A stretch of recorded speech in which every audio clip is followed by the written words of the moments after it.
This is Michaela McLean, and you're listening to Beauty by Design.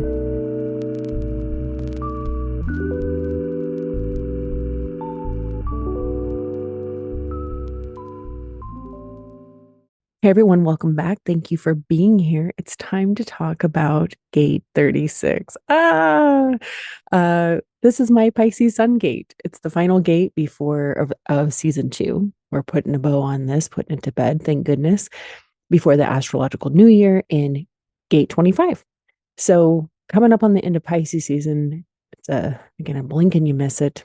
Before we get into it, let me just take a moment and remind you that you can get a free PDF guide to all 64 of the deep dive episodes, just like this one, where we not only talk about the gate, but the center it comes from, the channel it's a part of, the circuitry it's involved in, notes that I've collected over the years as a 4-1. I mean, this is what I do. This is what I'm cut out for. And so easy way to navigate the podcast. The gates don't go in chronological order as far as the wheel of the year is concerned. So it's very helpful to have a way of like being able to get where you want to go. And I've created a library over these last couple of seasons. So you can get that for free by leaving this podcast, Beauty by Design, a 5-star rating and review on Apple Podcast and sending me a screenshot to the email linked in the show notes. It's that simple. And I'll shoot you over a guide and you will have that and can navigate. Of course, there's free charts on my website, michaelamclean.com. So you can start digging into your own chart through the library that is this podcast. Pretty cool. So yeah, and then of course you're doing me just a very kind favor by leaving the podcast a review. Also, this is my sun gate, which means it's about to be my birthday on the 16th. It is a lovely birthday gift for me. So if you're enjoying the pod and learning from it, I would so appreciate that. Like I said, free charts on my website, free guide to the basics, $11 master classes, yoga nidras for each type and authority. And then of course, always working. I've got something cool in the works right now that I'm excited. And I'm like, oh, this is why I want to get season 2 done and then be able to move on. Season 3 is going to be a different flavor and be able to really devote the time that I have been spending on the deep dive episodes to some other things. So new stuff coming. Very excited. So let's get on to the episode. I always want to put out my disclaimer. Don't try to understand this at the mental level. Let the sound current, the energy, the frequency of beauty sink deep into your cells like good skincare, like Bob Ross was your esthetician. So the sun, again, of course, we're coming up at the end of Pisces into 36, which is still, we're wrapping up the solar plexus process. Part of the collective abstract sensing circuitry, the more yin, feminine, experiential, intuitive, receptive side of the chart that is focused on reflecting on and making sense of the past. Abstract is very much about the journey, not the destination. This is not about goals. It's about the experience, having the experience, the life experience, and then sharing it for the benefit of the collective. And the keynote with collective circuitry is share. This is an impersonal energy. There's that thread that just runs through all of us with collective energy. So, of course, starting with the center itself, the solar plexus gates all revolve around the feels. The ESP, emotional solar plexus, is both a motor, and the energy that it produces comes in waves, and it's really morphing into our center for emotional awareness and intelligence.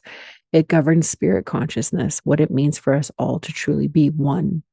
All of the awareness centers carry specific fears and anxieties, nervousness. And in this case, the emotional solar plexus specifically is about emotional nervousness. Also, the solar plexus really is about our nervous system too. So I am very big into nervous system calming practices. And I think when you hear this episode, you will understand why.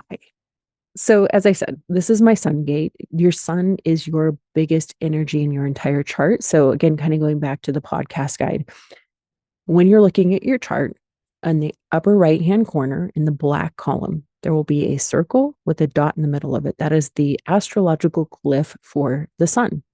So it's the first one. It's the number that comes before the decimal place. So in my case, I have 36.4. Whatever your first number is, 1, 11, doesn't matter. That is your sun gate. That's the one you want to go look at first and listen to and start to digest and comprehend. So, this is my sun gate, and it's very hard for me, honestly. So, I decided I've been literally dreading doing this episode because when I recorded it this same time last year, it was so emotional. It took me hours to do a small, half an hour episode because I couldn't stop crying. I had to stop the recording multiple times, cut big chunks out. And I was like, I don't want to redo this. Actually listened to it this morning to kind of be like, okay, can I roll with this? I'm out on my walk, tears streaming down my face. I'm like, I can't do it. I can't do it. So, I was just like, I don't want to re-record this and cry all day. I guess I'll just bawl my eyes out. So what I've done is I have cut some additional pieces into this, but the bulk of it is from 2023. I know you will understand and give me grace for recycling the episode. There's so much gold. I listened to it. I was like, honestly, there's very little that I need to tinker with. The true beauty of this is in the emotional aspect of it. And I was talking to a couple of my friends. I said, it's so interesting to me that this episode, 36, out of all the gate episodes, is the most listened to in my podcast. And I was like, there's got to be something in there. And I know I talk about this later because we're about to cut to last year's version here in a second. I say that it's like in the Gene Keys, your sun gate is your brand, it's your life's work. I think this deep emotional connection, this thing that I'm able to tap into and understand the thread that runs throughout humanity is clearly it's something that people can connect with. And I am someone who does have just very sensitive. I have a very, very sensitive chart and just easily thrown off emotionally. And so I don't know. I think there's definitely some significance there. Anyway, we're going to cut to the 2023 version. Okay, so 36 is known as the darkening of the light. It is the gate of crisis. I'm just gonna be laughing at myself this entire episode.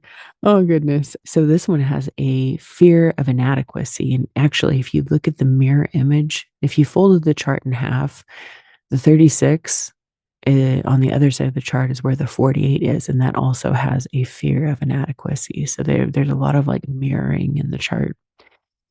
And this one is driven by the hunger to have the challenge of a new experience, nervousness about one's sexual and emotional inadequacy. As a gate 36 person myself, we are the people who are meant to really grow through what we go through, specifically the very deep, deep, deep, turbulent emotional experiences. Okay, so the low expression of 36 is a fear of inadequacy and being vulnerable, emotional turbulence and suffering, being crisis prone. I'm just like 36 low vibe is a magnet for like all the sad ish in life. It's debilitating nervousness and anxiety, big, huge, overwhelming feelings. I'm like, is that getting sucked down into that deep, dark waters, the undertow of the emotion ocean? But the high expression is learning over time to sit with this vast spectrum of feelings that you experience and understand that they are transitory and allowing this intensity to move through you, but not cling on to it. Embracing the highs and lows while managing the expectations that come along with this energy. There's so much emotional depth with this gate. With time and experience comes the ability to basically process it and use it to help others move through their rough patches because you've been there yourself. You've learned to weather the storms. It's like, this is so Pisces, and they always say that it's the sign that's walked a mile in everybody's shoes. So it's like, oh, I get it. So 36, like I said, this is a really personal one for me. And obviously like the biggest energy in my chart, your conscious sun gate is always going to be the biggest energy in your chart. Plus I'm a 4-1 profile. So that like goes extra for that very rare profile. Your conscious sun is the most significant placement in your chart. 70% of your neutrino imprintation comes from that placement. So 70% of your makeup. So it's very interesting. Traditional astrologers, I just saw something today and somebody was like poo-pooing the sun sign of like, that's only a portion of what you are. And I'm like, In design, it's actually wildly important. It's a huge component of who you are. So I give it a lot more weight based on this system. And like I said, as a 4-1 profile, it's even more significant. 4-1s, we're only 2% of the population. We have what's called a fixed fate, and it's based on the theme of this sun gate. So, there's a lot to it. My incarnation cross, I'm the juxtaposition cross of crisis. And it's like there's this element of like trying to make the messiness of life and the earth plane like more livable, more tolerable for everyone. In the Rave I Ching line companion book, I'm getting deep here. In that one by Ra, who was the founder of human design, it gets specific to the line. So I'm a 36.4. So that's where I get like the 4-1 profile. And this one's called espionage, and it's the ability to prepare for and anticipate decline through the accumulation of secret or privileged information. So fascinating. And even the word espionage, like I always love James Bond, love like spy stuff. And so he talks about the fourth line, mastering the nature of the other. This line is deeply perceptive of the other.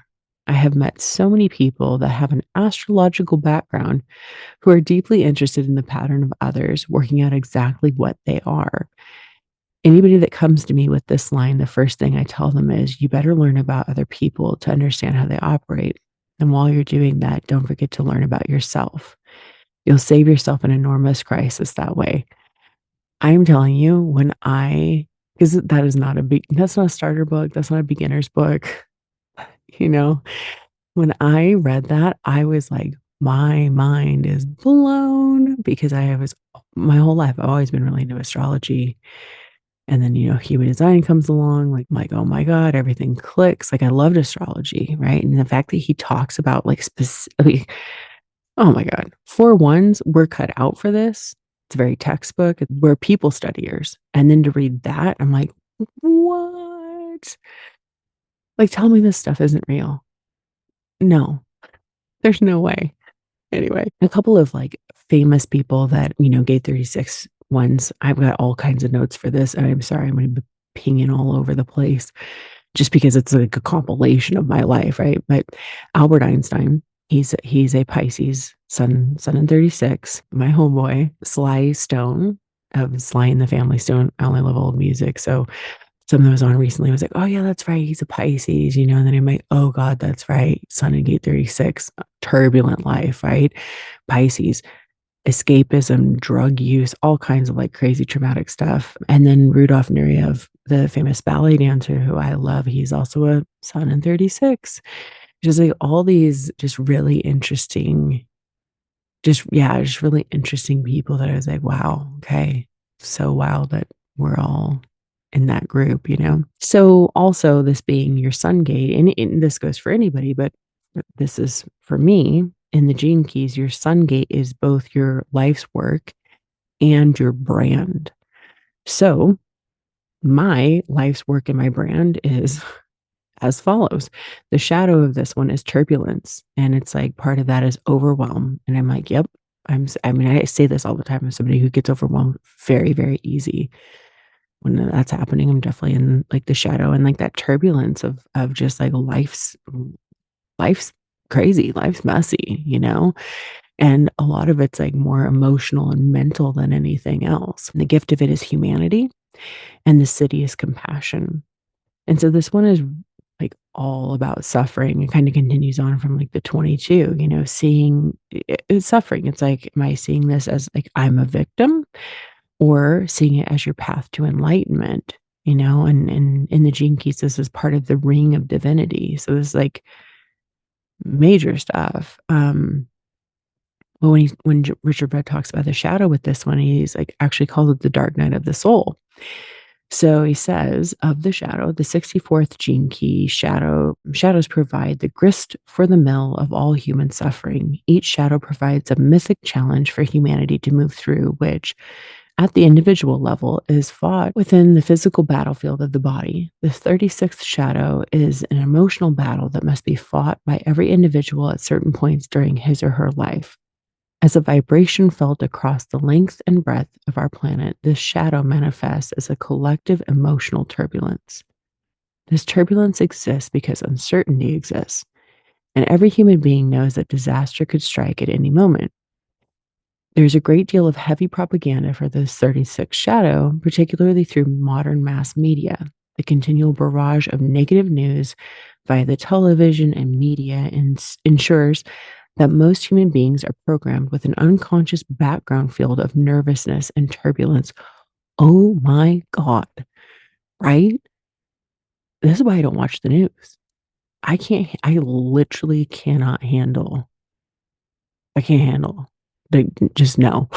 Like, mm-mm. And you really do think about that as like, especially in these last few years of like how much of that programming to freak us out. It's like it's so heavy. So much stuff is like so heavy. He goes on to talk about the city and he's like, I mean, it's funny because when he talks about this, is like this was one of his favorite gene keys, because it's about humans learning to become human.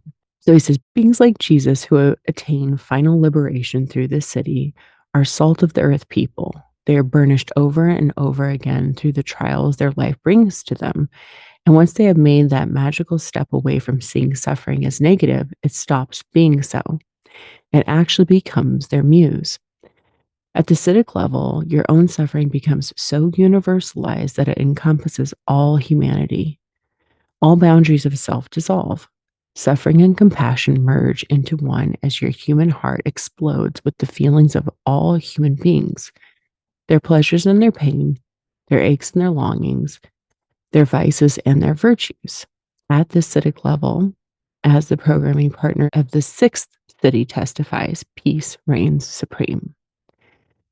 In every mythic journey, there must always be a final trial, a moment of utter hopelessness and helplessness, like Jesus hanging bereft on the cross, crying out in agony to his God for understanding.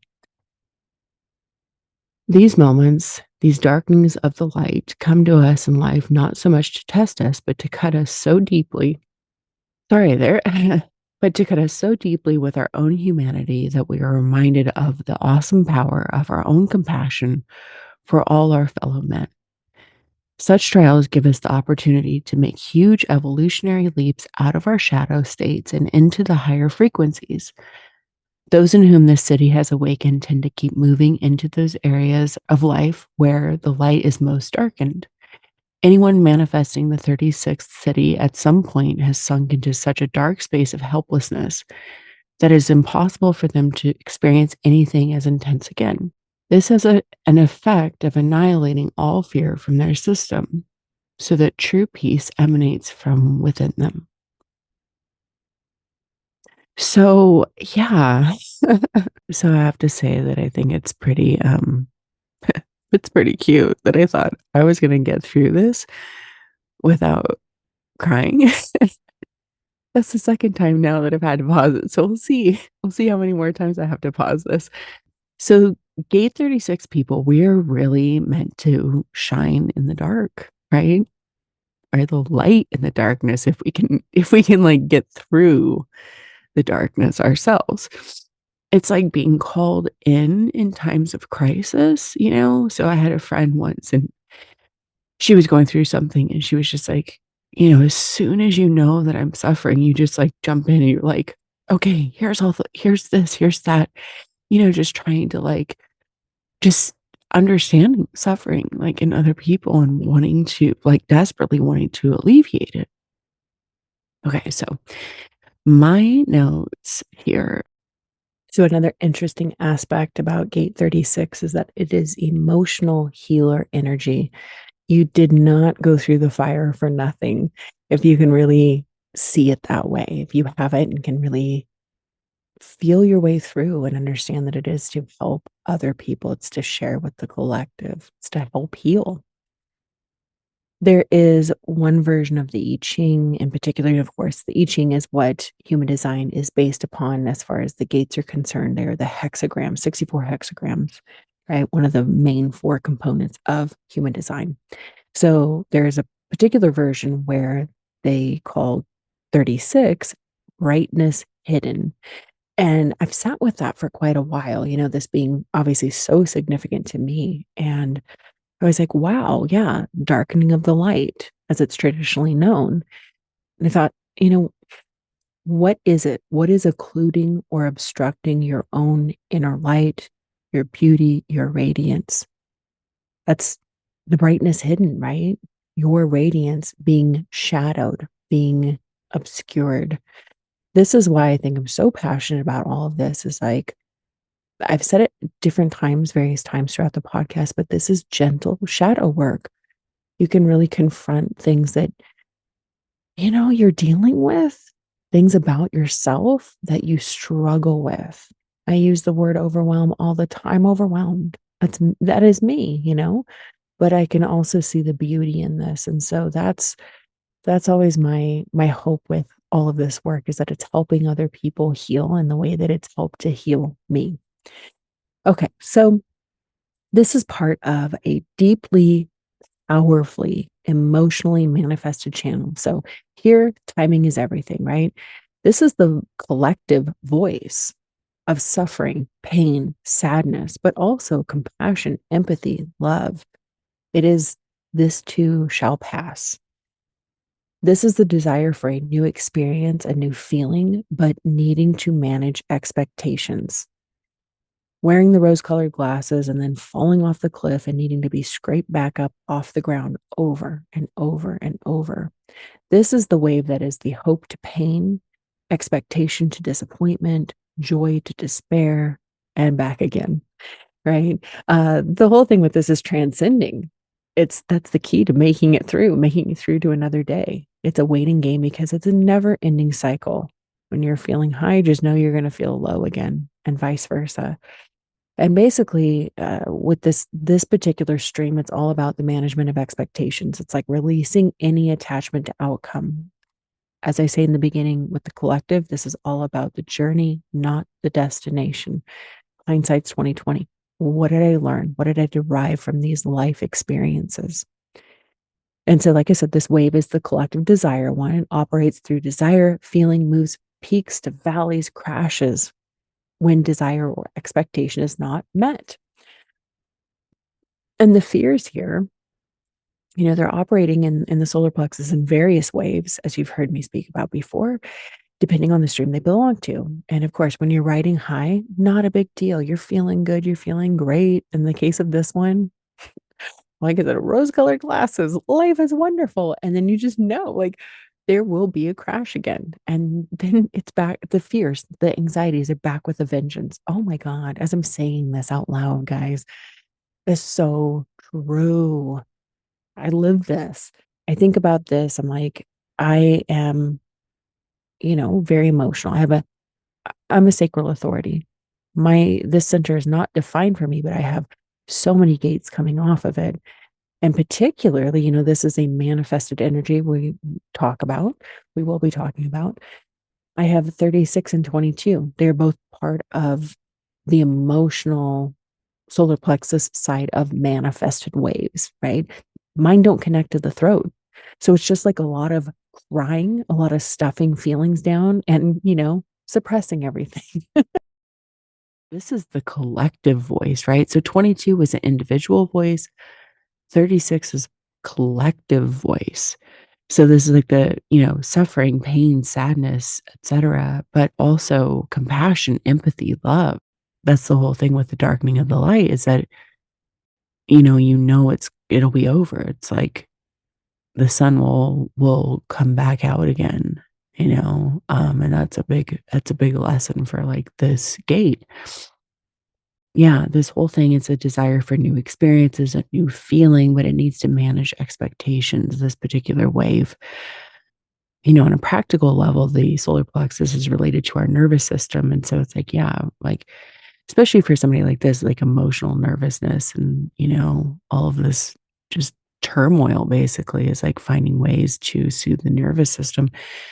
And I'd say like, yeah, like that's huge for me. It's like I'm just always all about everything being like calm and soothing. So very much on a personal level, when I see gate 36 activated in somebody's chart, especially if it's in a prominent placement, like mine, for instance, your son, like something major there, I just always see it as like this potential marker for depression of some kind. And this time of year, I often find myself slipping. I'm always promising myself I'll never go back to like where I was at one time, where he talks about in the Gene Keys about like, having gone so dark at one time. You're like, I could just never go back there again. Yes, that's very accurate. Excuse me. Yeah. So even like last year, like this time, I was like, oof, it kind of put my dog down. Who? Oh shit! Hang on. Okay, that was our third crying break. So my dog, who we had adopted from, she was a pound puppy, and she is, my husband always is like, she saved you. Okay, that's number 4.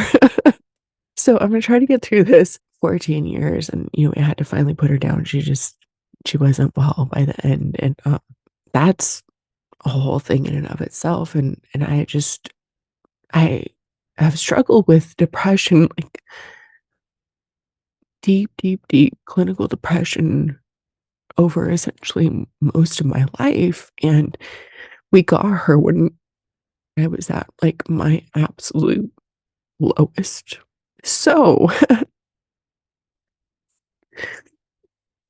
I don't know. So when I see 36, point being is like, it's just definitely a marker. And I'm like, God, right now, what a time, just to kind of do like a mental health check, on yourself and on the loved ones. But at that time, like, God, I mean, I was just like so, so gone. And, I think about like, again, retrospectively, like, I'm not in that place now, although I can tap into it real easy.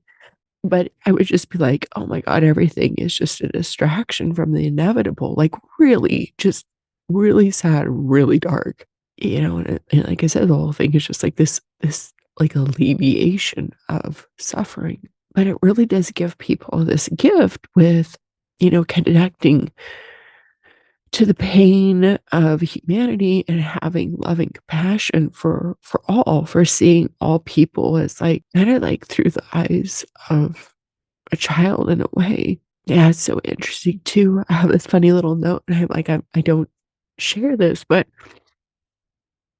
I actually worked in a prison at one time. Such a I mean, I can't believe I'm saying this, but it was like, I remember the people that were there really liked me because I didn't treat anybody like negatively. I don't know. Okay, I've lost count at this point. Yeah, it was just such an interesting experience. It's also kind of funny because Pisces rules like institutions, mental institutions, which was right like next door that I would go over to sometimes in the prison. Oh my goodness. But it's like, like the whole thing being locked away, but they had a funny nickname for me that had to do with like Barbie. But I would just treat people like kindly because I remember just like there, but for the grace of God go I, you don't know what different people's like life circumstances, just let them to like different things. And I always I always tell my daughter, it's kind of like all the superhero stuff. It's like every villain has an origin story.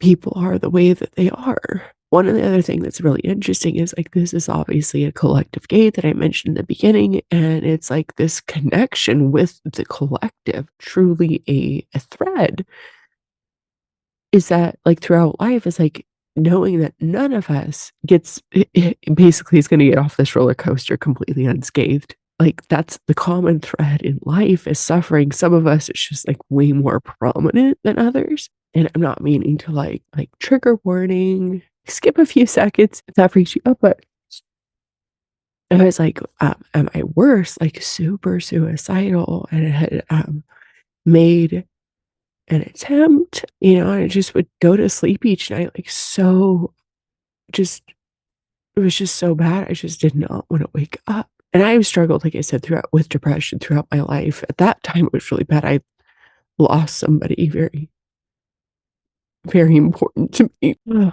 If you're still with me, I am so sorry. Yeah, I remember like, and then when I was a kid, my uncle had passed away when I was 9.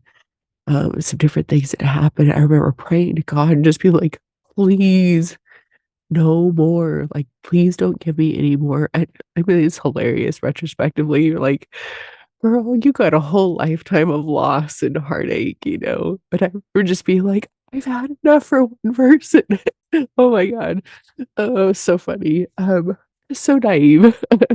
This is in the stream of feeling, so it's, like, literally the power to feel. Yeah, and even kind of what I was mentioning in the beginning, this transition going from the next gate is 25, so it's like the darkening of the light, it's the darkest before the dawn, you know, it's like walking through the shadow of the valley of death, like, "I've been there, I can hold your hand through this," and then following this, we move into 25, which is, you know, it's the spring equinox, it's rebirth, it's going from Pisces into Aries, and 25 is universal love. That's my Mars thing, you know, I'm like, "Yay, let's move through this," you know, to that very all-encompassing love, and I think that's such a cool it just makes complete sense to me. I'm like, "Oh, yeah, of course." It's like you go through the darkness only to then be, like, reborn into love that is just all-encompassing. That to me is, like, what God is, it's love.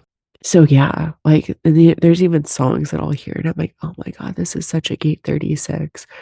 I love Bootsy Collins, and I don't know how to pronounce the girl's name, but it's, like, this song called "After the Storm," and I'm like that's how I wound up never hearing it is because of because of Bootsy Collins. I love funk. And I'm like, wow, yeah, you know, like the sun will come out after the storms when the flowers bloom, you know, and then there's this beautiful song. I believe it's like a cover, like a religious song. It's called Just Like a Ship, and Leo Bridges sings it. I'm like, oh, these are just so like so gay 36. So yeah, it's a while because kind of as a very personal thing again, it's like all this is such a life lesson for me. I'm like, I have one channel in my chart. I have the 3410. 10 is part of my incarnation cross. And it's this whole thing about being love and staying on my center and being strong. And I'm a 4-1. I'm not supposed to be easily influenced by anybody. Staying in my lane, you know, and then I'm like, "Oh," and then there's my sad sack son that it's just, like, runs my life emotionally. It's crazy. It's like, you know, I turned 42 this week, and it's like, I'm trying to outgrow this, you know, and just really remove myself and become that observer to the turbulence and allow it to, like, move through you rather than, like, control you. I mean, I'm a heck of a lot better off than I ever have been before, and like I said, I'm not in that space anymore. But like I said, obviously I can just tap into it so easy. Because I don't know how many times have I stopped this recording already? Like 7 times? I think about it, it's like, you know, there's a Rumi quote where it's like, "You have to keep breaking your heart until it opens," and that's, again, like, what that especially the gene key is really about. This is also one of the creative channels in human design. It's an art of accomplishment. It's basically like, I got it done. Anyway, let's move on to the less emotional things. Programming partner. So Sun is in 36, the Earth is in Virgo, gate 6. So this is my conscious Earth. Gate 6 is known as conflict. It's the gate of friction, and it's the mild, the very subtle emotional way, but it's a fear of intimacy. It's kind of a diaphragm that generates a wave by either opening or closing to intimacy. It's nervousness about revealing who you really are. And 6 is also about the skin. It's related to the body's pH. I always think it's like the skin's pH, the aura's pH. Who and what are you going to let permeate, you know, your space, your aura? Given that it's Virgo, I always feel like it's very discerning and discriminating. Um, yeah, I just think of it as like an emotional balancer, you know, and like for me, I'm very hyper discerning and discriminating about who and what I will let in. Um, but I would say that, like, to me, there's something about this that makes so much sense. Like, on one hand, I have a whole skincare analogy, you know, it's like you don't want things that are going to disrupt the pH of your skin, i.e., the aura, you know, like people and different things. There's like chronic exposure, you know, you're not wanting to weaken the barrier of your aura, would create problems there, you know. But I find it at the end of the day, I find it a really interesting partnership that the 6 and the 36 are together. Here's this like deeply emotional one, and then the 6 is more like like I said, I call it like the bouncer. It's the occlusive protectant skin care product, and I'm like, I think that's on purpose. Like the basically like the emotional fragility of the 36, it needs some sort of protection. The gate that completes the channel is Gemini 35, forming the channel of transitoriness. So 35 is known as progress. It's the gate of change. And the keynote with this one is I experience or I feel. And this is an energy that is always restless and looking for the next new experience.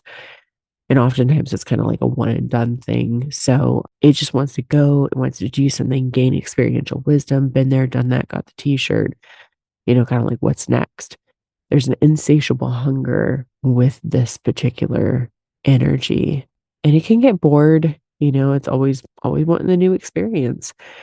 So strategy and authority with that's very important. Make sure that you're not just jumping into new things without considering the ramifications of your actions. Because again, it can be impulsive and it just wants to feel good, have fun, take others along for the ride. Um, yeah, and then again, the buildup of the wave and the disappointment that comes, when the expectations are unfulfilled or the experience doesn't meet your expectations can, cause issues. It's cool though, the high expression of it, it's making progress and achieving change through lived experience and then talking about it, sharing about it. Basically, other people learn and benefit just by hearing the stories. You did it, so they don't have to. And it's really always up for an adventure, collecting those experiences and then reflecting on them, sharing the wisdom gained. So 36 is our solar plexus, our emotional solar plexus gate, reaching up and connecting to the throat center for the expression of emotions, feelings, experiences. When the two come together to form the channel of transitoriness, it's the wisdom that change is the only constant in life. And it's about seeking the new experiences, amassing the lived wisdom through it, which gives to somebody with this channel like incredible depth of character. It's not focusing on the outcome, really just living life as a, seeing it for the journey, not the destination. And this is like an experiential storyteller, historian channel. And also hilariously, I mentioned at the very beginning, this is the one part that I'm going to I don't necessarily really relate to this, but it's definitely about some sexy times. And a lot of like, been there, done that, don't need to repeat it. Cause again, it's coming from the experiential side, not the logic where logic is about repetition to make things perfect. This is just like, I did it. I did it once. Had a wild time, whatever. I'm not saying I did, but people. It's also, again, remember, it's a manifested energy. So this is emotionally volatile when reality doesn't meet their expectations. So waiting out the wave is so important to get clarity here. So astrologically, this would be Pisces in 36, Gemini in 35. That's a square, right? Mutable square aspect. It's friction for the sake of growth and funny that it's mutable, right? Because it's always changing, just slipping through your fingers, always on the move. And it's happening the first quarter of the wheel. So this is purpose fulfilled through mind. And I'm like, Lord, help me. This is so about getting, for me, like out of my head, which is a very dangerous neighborhood, positive self talk. It's that mental health check. It's like all of the practices and things that I do, honestly, for like mental health to keep my emotions just, it's a lot. It's a lot. All right. Thank you guys for hanging in there, bearing with for this, like I said, Frankenweenie episode. Again, I appreciate you understanding and suffering through right along with me, right? That is what Gate 36 is about.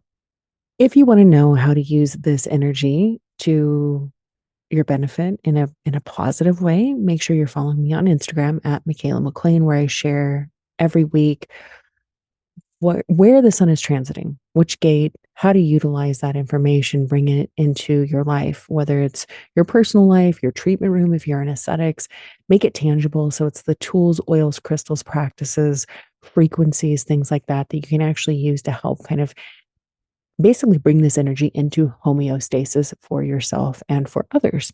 Do you have the energy? Do you have the gate 36 too? Look to your solar plexus. So it's on the right hand side, the triangle facing inward. 36 is on the top. outer rim, and it's aiming up toward the 35 in the throat. If it's colored in black, red, or red and black, I feel you. It means you have it defined. And if it's white, you don't have it. Look to the 35, see if you have that one colored in. And if so, you'll have the full channel activated for approximately 6 days. Neptune has been doing a long transit there. So, people with 35 have been experiencing that full channel, maybe unconsciously being conditioned by it for a while. If you're like myself, Neptune has been sitting on something for you. In my case, it's been my sun. It's been obscuring a lot of things, making stuff cloudy. And so it's just very interesting, again, pulling in the astrology. And Ryan and I touch on this quite a bit. Yeah. And just learning how to flow with it. Of course, if you want to get that podcast guide, leave the podcast a 5-star rating and review on Apple and shoot me that screenshot. I will send you over the PDF with all the clickable links, the keywords, and you can follow right along with the free charts that you get on my website, MichaelaMcLean.com. And that is where you'll also find the free guide to the basics, those master classes, yoga nidras, and many more things that are actively being created in the background to help other people through all of this. That's really why I do all this work. All right. Until season 3, coming very soon. Have a beautiful day.